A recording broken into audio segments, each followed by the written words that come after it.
తెలుగు శ్రోతలందరికీ నమస్కారం అండి. మన అలనాటి కథలు ఎవర్ గ్రీన్ స్టోరీస్ ఛానల్కి మీ అందరికీ స్వాగతం. నీ ప్రేమకై ధారావాహిక వింటున్నామండి. రచన శ్రీమతి రేణుకా జలదంకి గారు. వీడియోలోకి వెళ్ళబోయే ముందు ఒక చిన్న మాట అండి. ఒక 2-3 రోజులు ఈ వీడియో తర్వాత పెట్టలేకపోవచ్చండి. ఎందుకంటే మేము అవుట్ ఆఫ్ స్టేషన్లో ఉంటాము. సో అక్కడ సిగ్నల్స్ ఎలా ఉంటాయో తెలీదు, వైఫై ఉండదు సరిగా. సో దయచేసి అర్థం చేసుకోగలరని అనుకుంటున్నానండి. ఎందుకంటే మళ్ళీ మీరే కమెంట్స్ పెడతారు, ఎందుకు వీడియోస్ రావడం లేదు, మీరు రెగ్యులర్గా పెట్టరు, అది ఇది అని మళ్ళీ కమెంట్స్లో పెడుతుంటారు. అందుకే ముందుగా తెలియచేస్తున్నాను, ఒక 3-4 డేస్ తర్వాత ఖచ్చితంగా మళ్ళీ రెగ్యులర్గా వీడియోస్ వస్తాయండి. ఎందుకంటే మనం మిషన్స్ కాదు కదా, మనం హ్యూమన్ బీయింగ్స్. అప్పుడప్పుడు ఇలా జరుగుతూ ఉంటుంది. మన ఫ్యామిలీకి కూడా మనం కొంచెం టైం కేటాయించుకోవాలి కదా. సో అందుకని ఇంకా అక్కడ వీలైతే పెట్టడానికి ట్రై చేస్తాను, లేకపోతే ఒక 4 డేస్ తర్వాతనే వీడియోస్ వస్తాయండి. అంతవరకు ముందు మనం అప్లోడ్ చేసిన వీడియోస్ అన్నీ చాలా ఉన్నాయి కదా, అవి విని ఎంజాయ్ చేయండి. ఓకేనా? ఇక ఆలస్యం చేయకుండా మనం కథలోకి వెళ్ళిపోదామండి. వీడియో చూసిన వెంటనే లైక్ చేసి షేర్ చేసి తప్పకుండా సబ్స్క్రైబ్ చేసుకోండి మన ఛానల్ని. బెల్ ఐకాన్ యాక్టివేట్ చేసుకోండి. చైతన్యకు ఎందుకో తప్పు చేశానన్న భావన మనసులో కలుక్కుమంటోంది. మృదులకు విషయం అంతా చెప్పేస్తే, అసలే సున్నిత మనస్కురాలు, ఇంత చేశానని తెలిస్తే జీవితంలో తన ముఖం చూసేందుకు ఇష్టపడదేమో. పాపం తన కోసం శృతి వాళ్ళ ఇల్లు వెతుక్కుంటూ వెళ్ళిందట. అక్కడ శృతికి పెళ్ళైపోయి అమెరికా వెళ్ళిపోయిందనగానే తన గురించి వాకబు చేసిందట. ఆ అబ్బాయి తరచూ వాళ్ళ ఇంటికి వచ్చేవాడు, ఇప్పుడు రావడం లేదు అనగానే హాస్టల్కు వచ్చి దిగాలు పడి కూర్చుందట.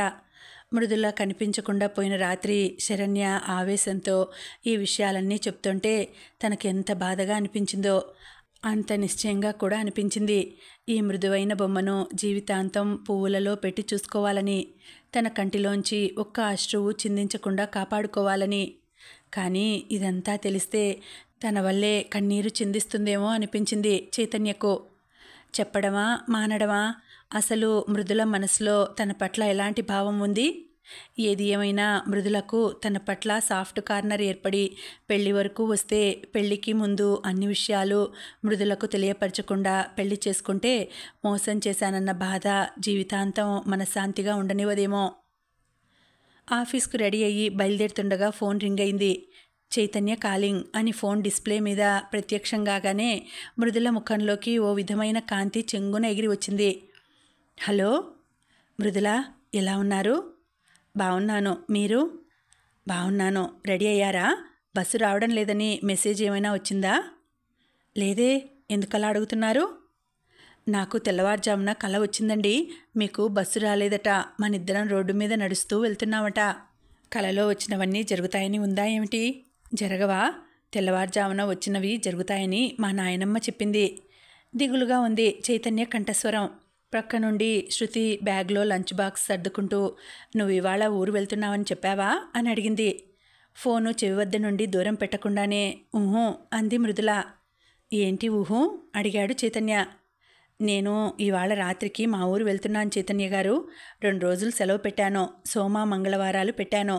ఇవాళ వెళ్తే రేపు శని ఆదివారాలు కూడా కలిసి వస్తాయి కదా అంది మృదుల. అవతల నుంచి ఓ నిమిషం పాటు మౌనం. చైతన్య కట్ అయినట్లుంది. కలిసి రావడమా?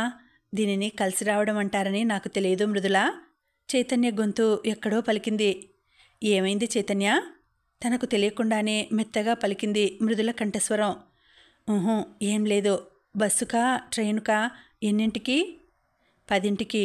ఎంతసేపటికి చైతన్య బదులివ్వకపోవడంతో మృదులే మరలా బాయ్ చైతన్య, ఉంటాను అంది.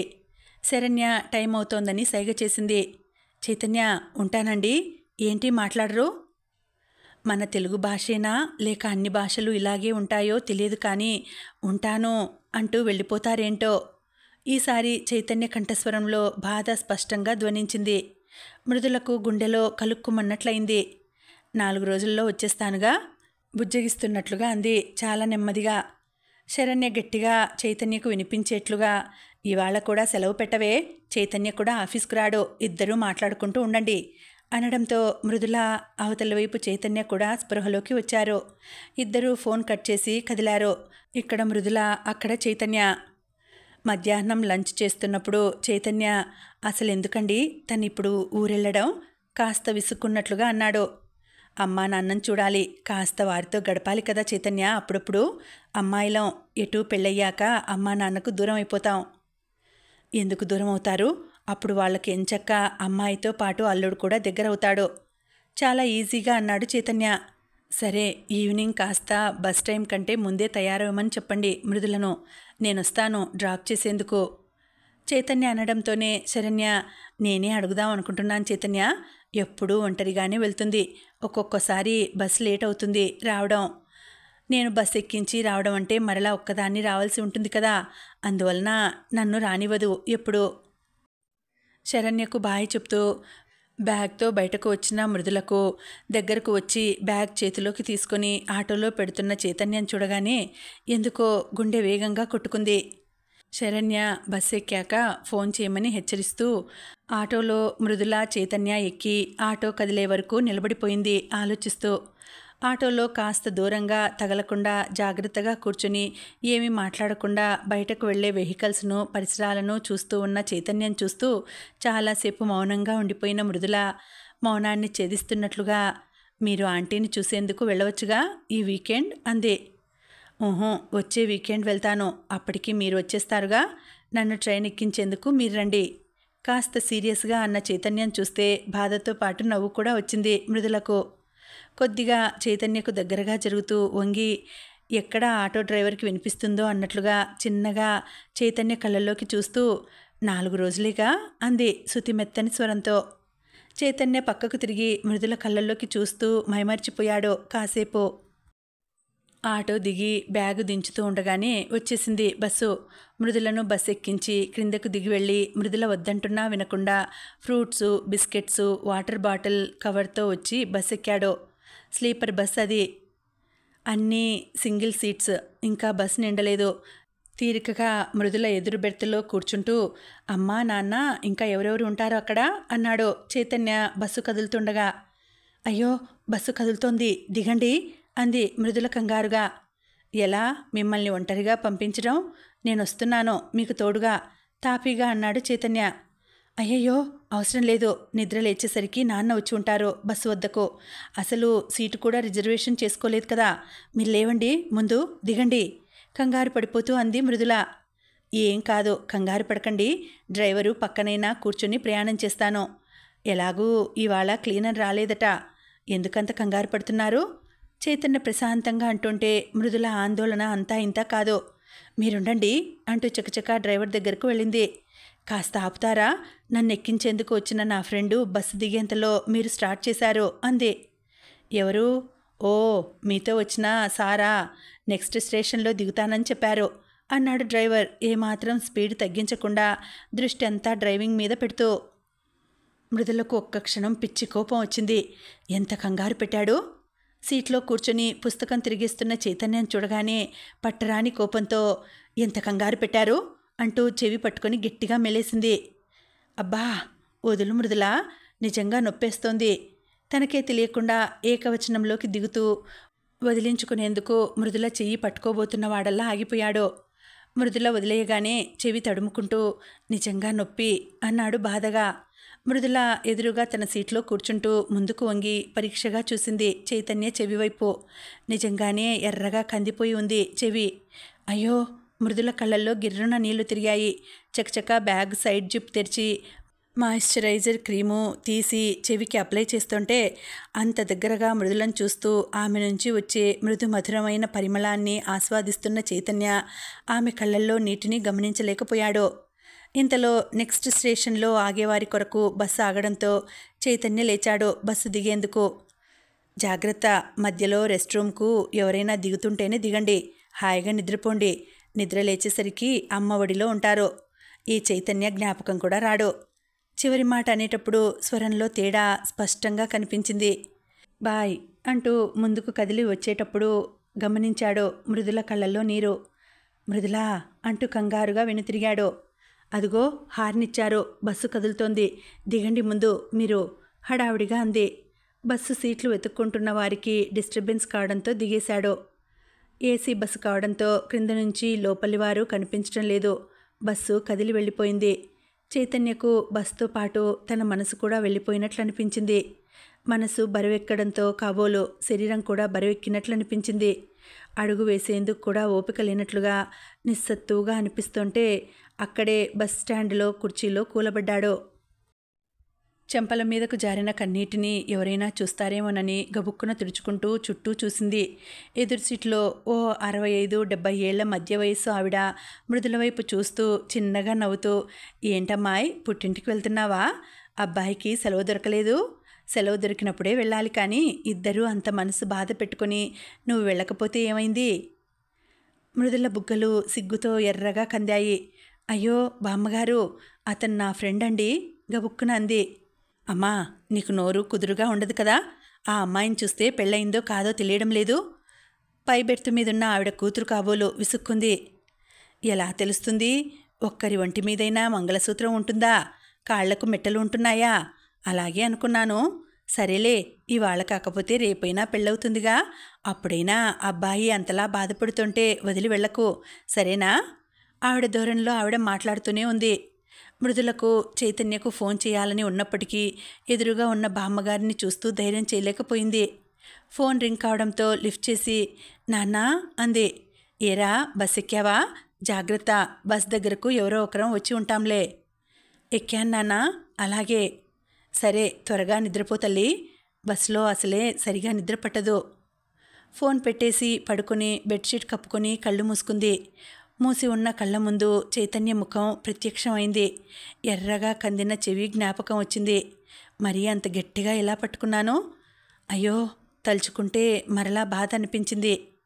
నిద్రపోవాలని గట్టిగా కళ్ళు మూసుకుంటే తన వైపు చూసినప్పుడు మాత్రమే కొంటెగా నవ్వే కళ్ళు కళ్ళ ముందు తలుక్కుమన్నాయి. ఇదేంటి, అసలు చైతన్యం గురించి తలుచుకోకుండా 4 రోజులు కాదు కదా, 4 గడియలైనా ఉండలేదేమో. ఏం చేస్తున్నాడో, ఇంటికి చేరుకున్నాడో లేదో, ఫోన్ చేద్దామంటే ఎదురుగా ఈ బామ్మ ఒక్కతి అనుకుంటూ కళ్ళు మూసుకుంది. తెల్లవారుతుండగానే స్వస్థలం చేర్చింది బస్సు. బ్యాగు తీసుకుని పడుకొని నిద్రపోతున్న బామ్మ వైపు చూసింది. వారి ప్రయాణం విజయనగరమేమో, ఇంకా చాలాసేపు ప్రయాణించవలసి ఉంటుంది అనుకుంటూ బస్సు దిగి చుట్టూ చూసింది. పల్లెటూరు కావడంతో, చిన్న బస్టాండ్ కావడంతో అక్కడక్కడ ఉన్నారు జనం. సడన్గా చేతిలోని బ్యాగ్ ఎవరో లాగినట్లు అనిపించడంతో హడలిపోయింది. తన చేతిలో బ్యాగు లాక్కొని పెద్ద పెద్ద అంగలు వేసుకుంటూ నడిచి వెళ్తున్న దగ్గర 6 అడుగుల పొడవు ఉన్న వ్యక్తిని చూసి బిత్తరపోయింది. ఏయ్, ఎవరు నువ్వు? అతని వెనుక పరుగు తీసింది. అయ్యో, నా బ్యాగ్! పెద్దగా అరుస్తూ చున్నీ కాళ్లకు అడ్డం పడుతుందేమోనన్నట్లు చేతిలోకి తీసుకొని అతని వెనుక పరుగు పెట్టింది. అతని ఒక్క అడుగు తన 4 అడుగులతో సమానంగా ఉండడంతో అతను తాపీగా అడుగులు వేస్తున్నట్టు ఉన్నా అతనిని చేరుకోలేకపోతోంది మృదుల. బస్టాండ్ బయటకు వెళ్ళిన అతను బ్లూ కలర్ బ్రెజ్జా కారు దగ్గరకు వెళ్ళి డిక్కీ ఓపెన్ చేసి బ్యాగ్ డిక్కీలో పెట్టి డిక్కీ క్లోజ్ చేసి యువతలకు వచ్చి చేతులు కట్టుకొని కారును ఆనుకొని నిల్చున్నాడు. అప్పటికి కారు దగ్గరకు చేరుకున్న మృదుల అలుపు తీర్చుకుంటున్నట్లు రొప్పుతూ నిల్చుంది. ఏమున్నాయేంటి బ్యాగులో? వజ్రాలు, వైడూర్యాలు వగైరా వగైరా నవ్వుతూ కళ్ళెగరేస్తూ అడిగాడు అతను. బావా? అత్త ఫోన్లో ఫొటోస్ అప్పుడప్పుడు చూసి ఉండడంతో గుర్తుపట్టేసింది. జీ హుజూర్, యువరాణి వారిని తీసుకురమ్మని మా మామగారైన రాజావారు ఆజ్ఞాపించడంతో ఆయన ఆజ్ఞను శిరసావహించి 9 గంటలకు కూడా నిద్రలేవని ఈ దాసుడు తెల్లవారుజామునే లేచి తమరి కొరకు పడిగాపులు కాచి చేతులు కట్టుకునే అభివాదం చేస్తున్నట్లుగా తల కాస్త వంచి లేస్తూ అన్నాడు. యువరాణిని రోడ్డు మీద కేకలు వేయిస్తూ పరుగులు తీయించి సీరియస్గా అంది మృదుల. మిమ్మల్ని ఎవరు పరుగులు తీయమన్నారు యువరాణివారు?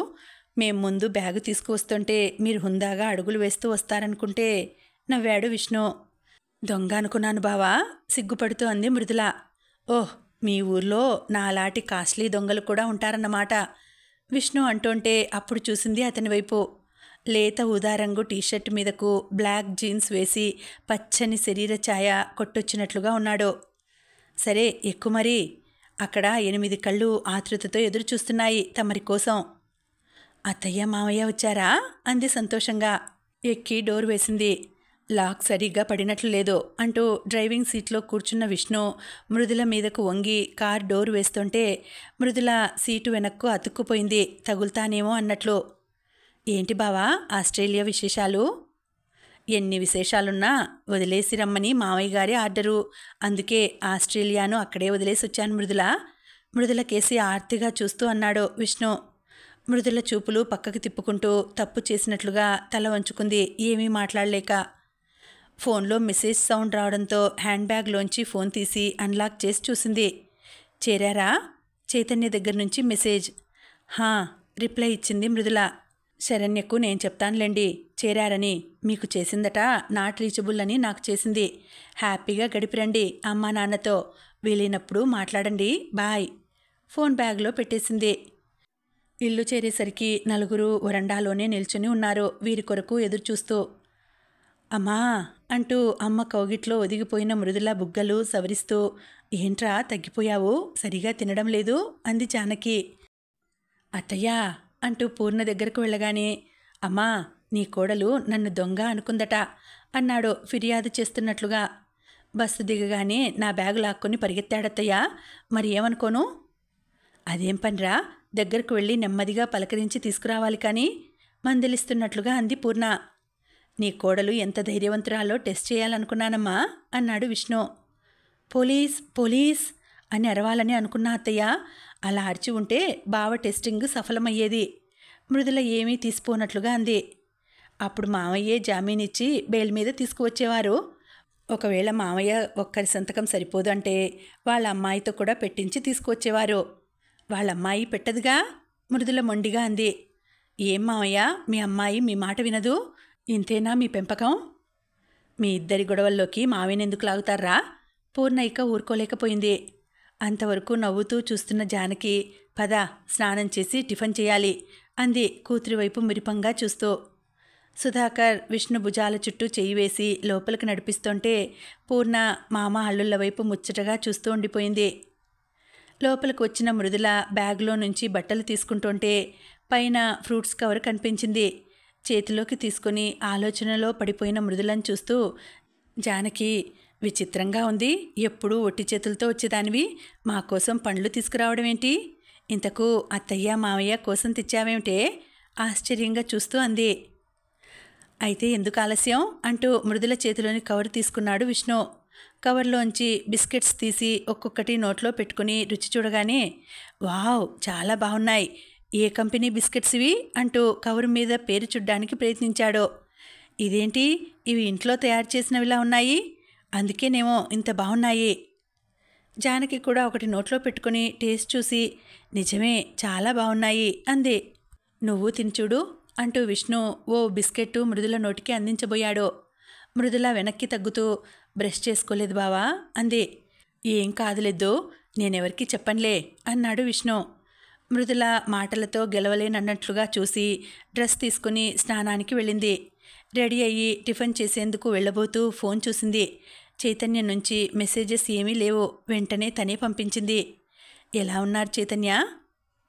నిజం చెప్పనా అబద్ధం చెప్పనా? వెంటనే రిప్లై. నిజమే చెప్పండి బాబు. అబద్ధమే చెప్తాను, బాగున్నాను.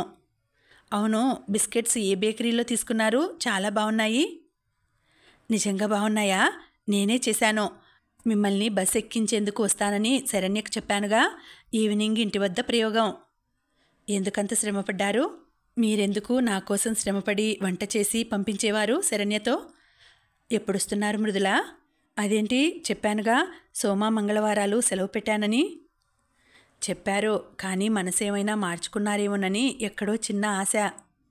మృదుల ఒక్క క్షణం ఆగింది. మనసులో ఏదో మూల తీయని గుబులు మొదలైంది. ఉండనా మరి? వచ్చేయండి. మృదుల పెదవుల మీద చిరునవ్వు మొగ్గలేసింది. మృదుల ఆకలేస్తోంది, నువ్వు వచ్చే వరకు నాకు టిఫిన్ పెట్టరట. ఈ దీనుడి మొర ఆలకించి త్వరగా తయారై వస్తావా? విష్ణు పెద్దగా కేకలు పెట్టాడు. మృదుల ఫోన్ టేబుల్ మీద పెట్టేసి పరుగు తీసింది. నాతో ఏం పనమ్మా, బావకెందుకు పెట్టలేదు విసుక్కుంటూ వచ్చింది. అందరూ డైనింగ్ టేబుల్ వద్ద ఉన్నారు. అందరూ టిఫిన్ తినడం పూర్తి చేసినట్లు అందరి ముందు ఖాళీ ఎంగిలి ప్లేట్లు ఉన్నాయి. మృదుల ఆ దృశ్యం చూసి నెవ్వరపోయింది. అందరూ బిగ్గరగా నవ్వుతుంటే ఉడుకుమోత్తనంతో కోపం వచ్చింది. చకచకా వెళ్ళి విష్ణు ముందున్న ఎంగిలి ప్లేట్ నిండా పొంగలి వడ్డించింది. అరే, నేను టిఫిన్ తిన్నాను కంగారుగా అరిచాడు విష్ణు. మరెందుకు కేకలు పెట్టావు? నన్ను రమ్మని అందుకే అదంతా పూర్తి చేయి బుద్ధిగా అంది మృదుల. ఓహ్, ఇప్పుడు అర్థమైంది. నువ్వు నా ఎంగిలి ప్లేట్లో తినాలనుకుంటున్నావు కదూ. చెప్పొచ్చు కదా, మొహమాటం ఎందుకు, చెప్పు. ఈసారి మృదులకు నిజంగానే కోపం వచ్చింది. కళ్ళ నిండా నీళ్లు నిండిపోవడంతో వడ్డించిన ప్లేట్ను విసురుగా పక్కకు తోసి బెడ్రూంలోకి పరిగెత్తింది. అందరూ ఈ హఠాత్ పరిణామానికి నివ్వెరపోయారు. ముఖ్యంగా పూర్ణ, విశ్వం. నిజానికి అందరికంటే ఎక్కువ ఆశ్చర్యపోయింది జానకి, సుధాకర్. ఎందుకంటే మృదులలో వచ్చినప్పటి నుండి ఓ క్రొత్త మృదులనే చూస్తున్నారని చెప్పవచ్చు. ఎంతో అవసరమైతే తప్ప మాటకు మాట ఎదురు చెప్పని మృదుల ఇవాళ కొత్తగా ఉంది వారికి. మృదుల వెనకే వెళ్ళిన జానకి బెడ్ మీద బోర్లా పడుకొని ఏడుస్తున్న మృదులను చూసి బెంబేలెత్తిపోయింది. ఏమైందిరా చిట్టి తల్లి, ఎందుకలా ఏడుస్తున్నావు? ఏమైందమ్మా, నాకు చెప్పవు? చెప్పకుండా నీలో నీవు బాధపడితే మాకెలా తెలుస్తుంది చెప్పు అంటూ అనునయిస్తూ ప్రాధేయపడుతున్న జానకిని మృదుల ఒక్క ఉదుటున లేచి కౌగిలించుకుని బోరుమనడంతో జానకికి దిక్కు తోచనట్లయింది. మృదులను గట్టిగా కౌగిలించుకుని ఓదార్పుగా వెన్ను నిమురుతున్న జానకి మనసు పరిపరి విధాలుగా ఆలోచిస్తూ గుండె బ్రద్దలయ్యే మాట వినేందుకు మనసు సిద్ధపరుచుకుంటోంది. ఓ అరగంట పైగా ఏడ్చాక వెక్కిళ్ల మధ్య నాకు బావతో పెళ్ళి ఇష్టం లేదమ్మా అన్న మృదుల మాటలు బయట డైనింగ్ టేబుల్ వద్ద స్థానువై కూర్చున్న అందరికీ వినిపించాయి. డైనింగ్ టేబుల్ వద్ద నిశ్చేష్టుడై కూర్చుని ఉన్న విష్ణుని చూసి దుఃఖం ఉప్పెనలా పొంగుకు వచ్చింది పూర్ణకు. ఎదురుగా ఉన్న సుధాకర్ను చూసి కోపం కట్టలు తెంచుకుంది. విశ్వాన్ని చూస్తూ, లేవండి, ఇంకా ఎందుకు ఇక్కడ కూర్చుని ఉన్నారు? చిన్నప్పుడు వాడి విషయంలో మనకు జరిగిన అవమానం చాలదని మరో అవమానానికి సిద్ధమై వచ్చాము. ఇక చాలు. ఈ ఇంటితో నాకు రుణం తీరిపోయింది కదండి. విష్ణు, లే, గట్టిగా గద్దించింది. విష్ణు స్పృహలోకి వచ్చినట్లుగా చూశాడు తల్లివైపు. లేచి ఆవేశంతో ఊగిపోతున్న తల్లి ముందుకు వచ్చి భుజాల మీద చేతులు వేసి, ఇప్పుడు ఏమైందమ్మా అన్నాడు తల్లి కళ్ళల్లోకి సూటిగా చూస్తూ. ఈసారి విస్తుపోవడం పూర్ణవంతైంది. ఏమైందంటావేమిట్రా? అది నిన్ను ఇష్టపడడం లేదంటుంటే? పూర్ణలో కోపం అణువంతైనా తగ్గలేదు. అయితే ఏమిటి? ప్రపంచంలో అందరూ మనల్ని ఇష్టపడాలని ఉందా చెప్పు? అయినా మృదుల నాతో పెళ్ళి ఇష్టం లేదంటోంది. నన్ను ఇష్టపడడం లేదని అనడం లేదుగా? పూర్ణకు కొడుకుకు పిచ్చి పట్టిందేమోనన్న డౌట్ వచ్చింది. అయినా మృదుల నాతో పెళ్ళికి ఇష్టపడకపోవడానికి కారణం ఎవరమ్మా? నువ్వు కాదు. అత్తయ్య నా అల్లరి భరించలేక నన్ను ఇక్కడ చదివించేందుకు ఒప్పుకోలేదు. సరే, నువ్వెందుకు నన్ను మృదుల నుంచి దూరం చేశావు? ఎన్నిసార్లు నువ్వు మామయ్య వాళ్ళ ఇంటికి వెళ్తున్నానన్నప్పుడు నీ కొంగు పట్టుకొని వెంటపడ్డాను, తీసుకువచ్చావా? తర్వాత కాస్త పెద్దయ్యాక కాలేజీ చదువులకు వచ్చాకైనా నన్ను మృదులకు చూపించాలని నీకు అనిపించిందా? ఇప్పుడు ఉన్న ఫలంగా ఒక్కసారి నన్ను చూపించి ఇతన్ని నీవు పెళ్లి చేసుకోవాలి అంటే తనకు నా మీద ప్రేమ పుట్టుకు వచ్చేస్తుందా? అప్పుడు మృదులకు నన్ను దూరం చేశావు. ఇప్పుడు నువ్వే ఆ కుటుంబానికి దూరం అవుతానంటున్నావు. రక్త సంబంధాన్ని ఏ కారణం వలనైనా కానీ దూరం చేసుకోవడం ఎంత పొరపాటో నీకు తెలియడం లేదు.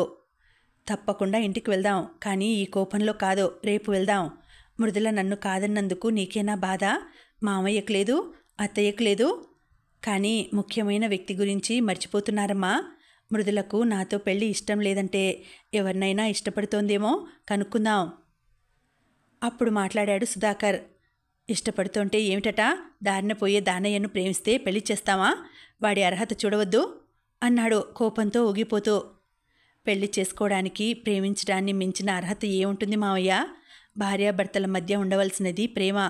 ఆ ప్రేమ జీవితంలో అన్నీ నేర్పిస్తుంది. కష్టసుఖాలను సమానంగా చూడడం, జీవితంలో ముందుకు వెళ్ళడం వారి మధ్య ఉన్న ప్రేమే నేర్పిస్తుంది. పెళ్లిలో అన్నీ ఉండి ప్రేమ లేకుంటే ఆ పెళ్ళే వ్యర్థం. బెడ్రూమ్లో తల్లి ఒడిలో తలపెట్టుకుని ఉన్న మృదులకు బయట మాట్లాడుతున్న బావ మాటలు ఓదార్పుతో పాటు తీరని వ్యధను కలిగిస్తున్నాయి. కళ్ళు వర్షంతో నిండిన చెరువులను తలిపిస్తున్నాయి. జానకి ఒక్క క్షణం స్పృహలోకి వచ్చినట్లుగా ఉలిక్కిపడింది. పడకగది బయట ఉన్న భర్త, ఆడపడుచు, కుటుంబం జ్ఞాపకం వచ్చింది. వాళ్లకు మృదుల మాటలు వినిపించి ఉంటాయి. ఏమనుకున్నారో? పెద్దగా మాటలైతే వినిపించాయి, కానీ ఏం మాట్లాడారో అర్థం కాలేదు తనకు. మెదడు మొద్దుబారినట్లయింది. మృదుల ఏడుపు తప్ప మరేదీ మనసుకెక్కలేదు. ఆ క్షణంలో మృదులను వదిలి వెళ్లాలనిపించకపోయినా కర్తవ్యం గుర్తుకు వచ్చి మృదుల తలను తన ఒడిలో నుంచి లేపి దిండు మీదకు జరిపి గది బయటకు వచ్చింది. ఆడపడుచు ముఖంలోకి చూడటం కష్టమైపోయింది జానకికి. అక్కడున్న ప్రతి ఒక్కరూ ఒకరి ముఖంలోకి ఒకరు చూసేందుకు జంకుతున్నట్లుగా ఉన్నారు. ఆ నిశ్శబ్దాన్ని ముందుగా బ్రద్దలు కొట్టింది విష్ణునే. అత్తయ్య, కాఫీ ఇస్తావా అంటూ. ఎప్పుడే తీసుకొస్తాను విష్ణు అంటూ కదిలి వంటింట్లోకి వెళ్ళిందే కానీ విష్ణు అత్తయ్య అన్న పిలుపు వినగానే కళ్ళల్లోకి ఉబ్బుకి వచ్చిన నీటికి ఆనకట్ట వేయలేకపోయింది జానకి. స్టవ్ దగ్గర నిల్చొని పవిటి చెంగుతో కళ్ళు గట్టిగా అద్దుకుంది. ఎన్నిసార్లు తుడుచుకుంటున్నా ఉబికి వస్తున్న కన్నీటిని ఆపలేకపోతోంది. అత్తయ్య, భుజం మీద చెయ్యి వేస్తూ పిలిచిన విష్ణు ఆత్మీయమైన పిలుపుతో ఇంకా ఏడుపు పెళ్ళుబికి వచ్చింది జానకికి.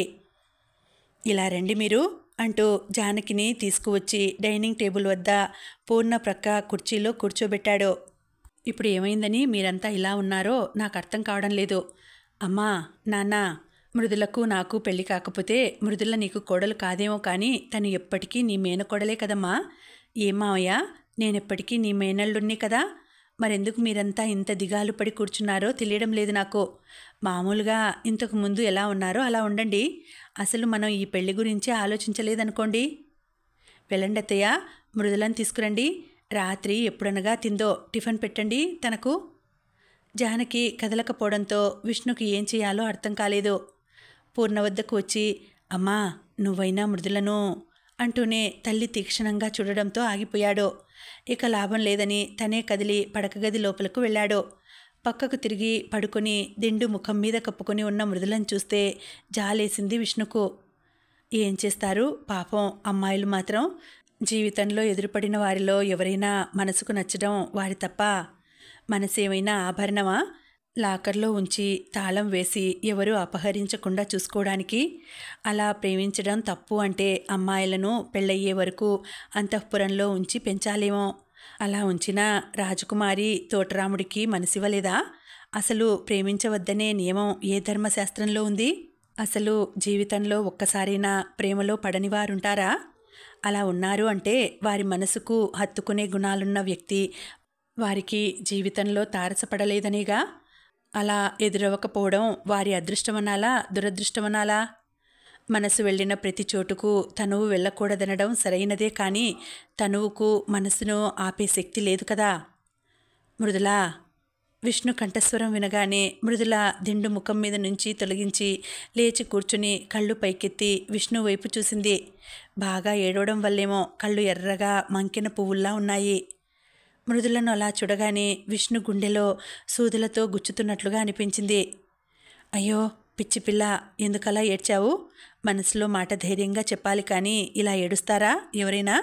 లే, వచ్చి ముందు టిఫిన్ చెయ్యి, నెమ్మదిగా మాట్లాడదాం పెద్దవాళ్లతో. సారీ బావా, మృదుల తప్పు చేసినట్లుగా చెప్తుంటే విష్ణు వెంటనే నేనే సారీ చెప్పాలి నీకు. మావయ్య నన్ను ఆస్ట్రేలియా నుండి వచ్చేయమని షరతు పెట్టినప్పుడు కానీ, పెళ్లికి ముహూర్తాలు పెట్టుకుందాం రండి అన్నప్పుడు కానీ నీతో ఒక్కసారైనా మాట్లాడాలని నాకెందుకు అనిపించలేదు? ఇందులో నీ తప్పు ఎంత ఉందో నాది అంతే ఉంది. ముందు టిఫిన్ చెయ్యి రా అంటూ గదిలో నుంచి కదిలాడు. డైనింగ్ రూమ్లోనికి ముందు విష్ణు, వెనుక మృదుల వస్తూ ఉండగానే సుధాకర్, పూర్ణ ఇద్దరూ లేచి చెరొక బెడ్రూమ్లోనికి వెళ్ళిపోయారు. విష్ణు అత్తయ్య, మృదులకు టిఫిన్ పెట్టండి అన్నాడు. జానకి లేచి ప్లేట్లో పొంగలి పెట్టి మృదుల ముందు పెట్టింది. విశ్వం, సరే మనం ఎప్పుడు బయలుదేరదాం? ఆఫీస్లో వర్క్ ఉంది నాకు. నువ్వు అమ్మ రేపు వస్తానంటే నేను ఇవాళ వెళ్ళిపోతాను అన్నాడు. ట్రైన్లోనో బస్సులోనో వెళ్ళాలి కదా నాన్న. మీరు వెళ్ళాలంటే ముగ్గురం రేపు వెళ్ళిపోదాం కార్లో అన్నాడు విష్ణు. ఇబ్బందిగా ముఖం పెట్టి అయినా మీ అమ్మను ఒకసారి అడిగి చూడు ఏమంటుందో అన్నాడు. మృదులకు ఎందుకో ముద్ద గొంతు దిగనట్లుగా ఉంది. జానకి వంట చేసేందుకు లేచి వంటింట్లోకి వెళ్ళింది. విశ్వం కూడా బెడ్రూమ్లోనికి వెళ్ళిపోయాడు. మృదుల చేత్తో పొంగలి కెలుకుతూ ఉండడం చూసి విష్ణు, ఏంటి ఆలోచన? తిని వెళ్ళి అమ్మకు వంటలో సాయం చేస్తూ నీ మనసును పంచుకో. లేదా ఈ పెళ్ళి నీకెందుకు ఇష్టం లేదో కారణం నాతో పంచుకోవాలన్నా నేను సిద్ధంగా ఉన్నాను. నీ ఇష్టం, ముందు తిను. బుజ్జగిస్తూ నచ్చజెప్తూ మాట్లాడుతుంటే అమ్మ అప్పుడప్పుడు అల్లరిపిల్లాడో అని తలుచుకుంటూ ఉండే విష్ణుబావ ఇతనేనా అనిపించింది. నెమ్మదిగా తిని లేచి ప్లేట్ తీసుకుని వెళ్ళి షింకులో వేస్తూ కూరగాయలు కట్ చేస్తున్న తల్లివైపు చూసింది. సింకులో ఉన్న గిన్నెలు కడుగుదామని చేతిలోనికి తీసుకోగానే జానకి కూతురు వైపు చూసి, నేను కడుగుతానులే, నువ్వు వెళ్ళి రెస్ట్ తీసుకో, లేకపోతే దివాకరం మావయ్య వాళ్ళ ఇంటి వరకు వెళ్ళిరా. ఈ మధ్య సులోచనత్తయ్యకు బీపీ ఎక్కువై చాలా ఇబ్బంది పడ్డారు. ఇప్పుడు బాగుందనుకో, అయినా పలకరించిరా వెళ్ళి అని వారించడంతో మృదుల అక్కడి నుంచి కదిలింది.